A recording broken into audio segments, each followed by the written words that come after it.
Isang mapagpalang araw sa inyo mga kaibigan. Sa video na ito pag-usapan natin ang pagbati ng Happy New Year ng pamilya Jacob kay Carla na talagang hindi inaasahan ng dalaga. Hindi nga inaasahan ang pagbati ng pamilya ni Kuya Jomar kay Carla sa isa sa kanyang mga video sa YouTube.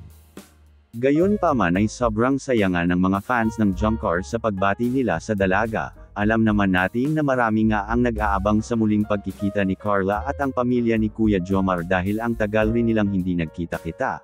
Ang huling pagkikita lang nila noong kaarawan pa ni Kuya Jomar nang bumisita ang kanyang mga kapatid, at talaga naman sobrang proud nga ang mga kapatid ni Jomar kay Carla at sobrang buto nga ang mga ito sa dalaga para sa kanilang kuya.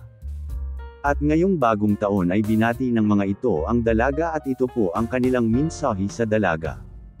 Happy New Year Carla at sa iyong pamilya, sana'y huwag kang magbago at dalangin namin ang iyong tagumpay at sana maabot mo ang lahat ng iyong mga pangarap para makatulong ka sa iyong pamilya.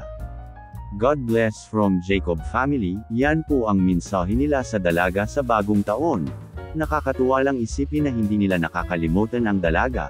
At sana darating ang panahon na magkita-kita sila muli at mapakilala na ni Jomar ng formal si Carla sa kanyang pamilya dahil yan ang pinaka-aabangan ng maraming mga fans ng Jomcar.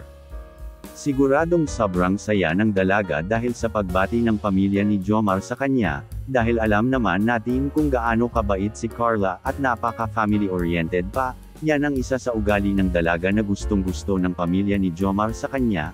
Ano po ba ang masasabi niyo mga kaibigan sa mensahe ng pamilya ni Jomar sa dalaga? Please comment down below at pag-usapan natin yan sa susunod nating video.